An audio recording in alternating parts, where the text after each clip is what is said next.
By a remarkable coincidence, here I am in Amsterdam, and one of the stories in this collection is called Ajax. I hasten to say it has nothing to do whatsoever with the famous Dutch football team, and for the record, I'm afraid that football leaves me completely cold. I'd love to read the whole story, so at least you would know why it is called Ajax, but that would take me over half an hour, and I don't have that time. So I'm just going to read the opening, the first couple of pages. So the story is called Ajax. When I was a small boy, we had a neighbour called Mr. Wilkinson, who was a weirdo. He must be long gone now, but I've often wondered what became of him. I was his undoing. Let me stress that I never thought Mr. Wilkinson was a weirdo. It wasn't my word. It was an opinion I was made to have of him. I was too young to have opinions of my own, or so it was thought. I was just a small boy attending primary school. But I didn't think Mr. Wilkinson was weird. I thought he was interesting. I even admired him. I was driven into taking an opposite view. When I was with my mother, and we met Mr. Wilkinson in the street, he would always be well-mannered. He would doff his hat. He would always wear a hat and be well-dressed, often in a suit, even if the suit had seen better days. He would ask courteously after my father, Mr. Simmons, and he used words with a feeling for them, as if they were things you should treat appreciatively, not just mechanically employing standard phrases. Maybe it was his enthusiastic use of language that first made my parents think he was weird. He looked entirely respectable. The dearest wish of all the grown-ups in our street was to be respectable, and by being respectable, to better themselves.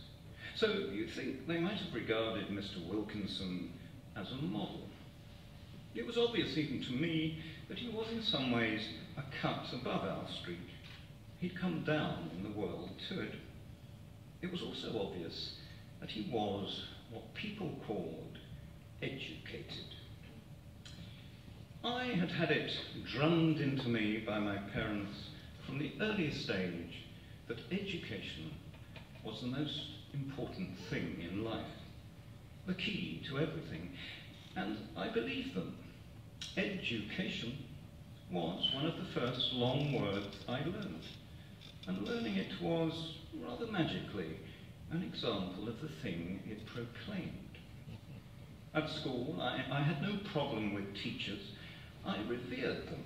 They were the purveyors of this most important thing.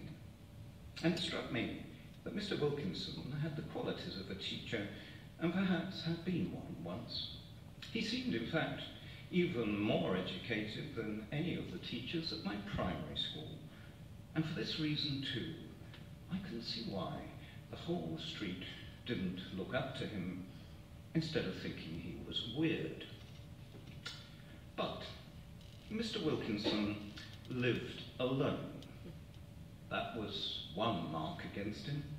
And though he'd always be respectably dressed when you met him in the street, he was in the habit of engaging in physical exercises in his back garden in just his underpants. In all weathers, even mid-January, just his underpants. It wasn't only exercising either. There seemed to be a whole ritual medley of things that sometimes involved simply breathing, a vigorous expanding and deflating of his lungs, and sometimes involved not doing anything in particular except chanting. Chanting was the best word for it. You might sometimes have called it humming or even singing, but chanting was the word that got used in his underpants. Anyone can do what they like in the privacy of their own home. This was something my parents would have firmly and fairly asserted. But they also said, about many things, that there were limits.